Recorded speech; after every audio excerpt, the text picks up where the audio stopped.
السلام علیکم ورحمۃ اللہ وبرکاتہ۔ الحمدللہ علی کل حال، تمام تعریفیں ہر حال میں اللہ کے لیے ہیں۔ آج کی کلاس میں آپ کو میم ساکن کے قاعدے کے بارے میں سمجھاؤں گی۔ بہت غور سے ویڈیو دیکھیے گا، اسکپ مت کیجیے گا، کیونکہ کوئی نہ مثال آپ سے گزر گئی تو آپ کو قاعدے سمجھ اچھے سے نہیں آ سکیں گے۔ میرے چینل کو اگر آپ نے سبسکرائب نہیں کیا ہوا تو سبسکرائب کر لیں، کیونکہ تجوید کے حوالے سے چھوٹی سی چھوٹی معلومات انشاءاللہ اس چینل پر آپ کو ملتے رہے گی۔ اور ویڈیو کو شیئر بھی کیجیے گا کہ میری وہ بہنیں جو قرآن پاک میں پڑھنے میں قواعد کی خامیاں ہیں تاکہ ان کی بھی وہ دور ہو سکیں۔ تو چلیں آج کی کلاس کا اسٹارٹ کرتے ہیں۔ پہلے تو سمجھنے والی بات یہ ہے کہ میم ساکن کے جو قاعدے ہیں وہ کتنے قسم کے ہیں۔ میم ساکن کے جو قاعدے ہیں وہ 3 قسم کے ہیں، اور ان کے نام کیا ہیں اور انہیں پڑھا کیسے جاتا ہے آج تمام آپ کو میں ویڈیو میں انشاءاللہ سمجھانے والی ہوں۔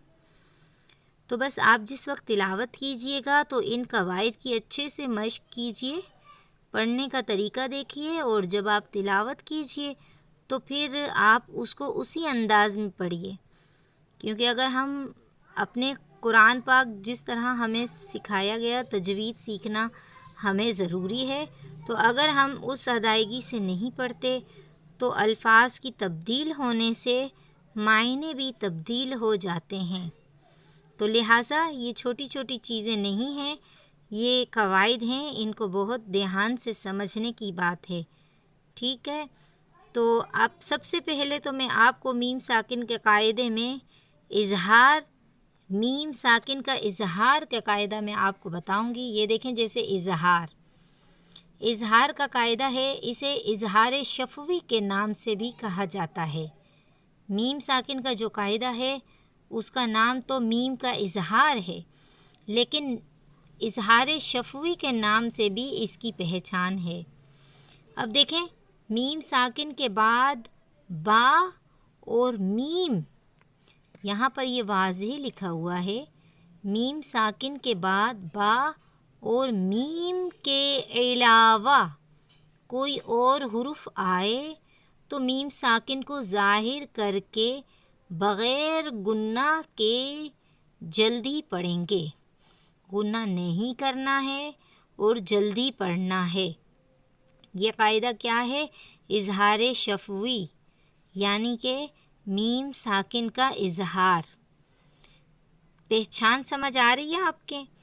اب دیکھیں، میں آپ کے سامنے اب اس کی کیا مثال رکھتی ہوں، آپ سمجھنے میں آسانی ہو جائے گی۔ اب یہاں پر کیا ہے؟ میم ہے، ٹھیک، اور یہاں پر کیا ہے؟ جزم، اس کو تو ساکن کہتے ہیں، ہم پچھلی تختیوں میں پچھلی کلاسوں میں آپ کو پڑھا چکے۔ اب یہاں پر کیا ہے؟ میم ساکن کے بعد اس کی پہچان کیا ہے؟ با اور میم نہیں آنے چاہیے۔ با اور میم کے علاوہ اگر کوئی بھی حرف آتا ہے تو وہاں پر قاعدہ ہوگا میم ساکن کے اظہار کا۔ اب دیکھیں ہم کیسے پڑھتے ہیں، اب اظہار کیسے کرتے ہیں۔ یہاں پہ میم ساکن کے بعد آ گیا نا، کوئی بھی حرف کہا تھا تو یہاں پر یہ حروف ہے، با بھی نہیں ہے، میم بھی نہیں ہے، ان کے علاوہ یہاں پر یہ حروف ہے۔ اب جیسے یہاں پر میم ساکن کے بعد فا ہے، ٹھیک، اب میم ساکن کے بعد دال ہے، تو یہ جو تینوں حروف ہم نے آپ کے سامنے مثال لائی ہے، یہ تینوں حروف میں کیا ہے؟ اظہار کا قاعدہ ہوتا ہے۔ اب پڑھتے ہیں کیسے پڑھا جائے گا، اظہار کس طرح کرتے ہیں۔ انعمتا، غلط ہے، انعمتا اظہار۔ ہم فیہا،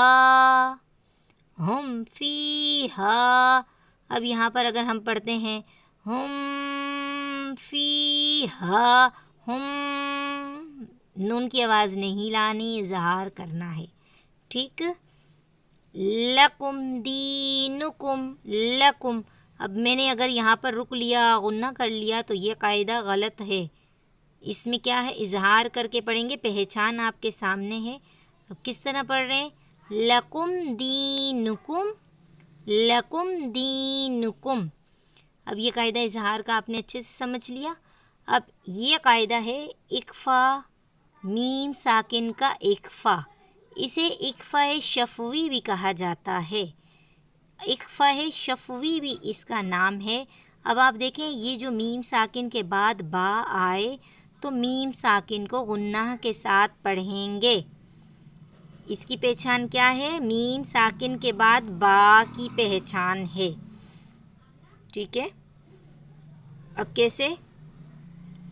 ان ربہم بہم، اب یہاں پر کیا ہے؟ میم ساکن کے بعد با ہے، یہاں پہ دیکھیں میم ساکن کے بعد با ہے تو یہاں پہ غنہ کے ساتھ پڑھیں گے، اسے کہتے ہیں اکفا شفوی کا قاعدہ، ٹھیک ہے۔ کیسے پڑھتے ہیں؟ اب پہچان تو آپ نے دیکھ لی یہاں پہ، ان ربہم بہم، میم ساکن کے بعد با ہے، یہاں پر بھی اکفا شفوی کا قاعدہ ہو رہا ہے۔ اب دیکھیں کیسے، اب یہاں پر آپ دیکھیے، اب یہاں پر ہم کس طرح پڑھتے ہیں؟ ترمیہم بحجارۃ، غنہ کے ساتھ ہمیں پڑھنا ہے نا، میم ساکن کو غنہ کے ساتھ پڑھنا ہے، تو غنہ کیسا ہے؟ ہم بحجا، ہم بحجا، یہ بھی سمجھ آ گئی آپ کو قاعدہ؟ یہ ایک شفوی کے قاعدے کی دو مثال تھی، میں نے آپ کے سامنے رکھی ہیں۔ اب یہاں پر دیکھیے ادغام، میم ساکن کا ادغام کا قاعدہ، اسے ادغام شفوی کا قاعدہ بھی کہتے ہیں۔ اب اس کی پہچان بھی بہت آسان ہے، میم ساکن کے بعد میم آئے تو میم کو دوسرے میم سے ملا کر غنہ کے ساتھ پڑھتے ہیں۔ اگر یہ دیکھیں میم ساکن ہے نا، میم ساکن کے بعد میم آ گئی تو ہم کیا کریں گے؟ میم کو دوسرے میم سے ملا کر غنہ کے ساتھ پڑھیں گے، تو وہاں پر ادغام شفوی کا قاعدہ ہوگا، ادغام شفوی کا قاعدہ ہوگا۔ اب ادغام شفوی کا قاعدہ کیسے جاری ہوگا؟ ابھی آپ یہ بہت غور سے سمجھیے گا۔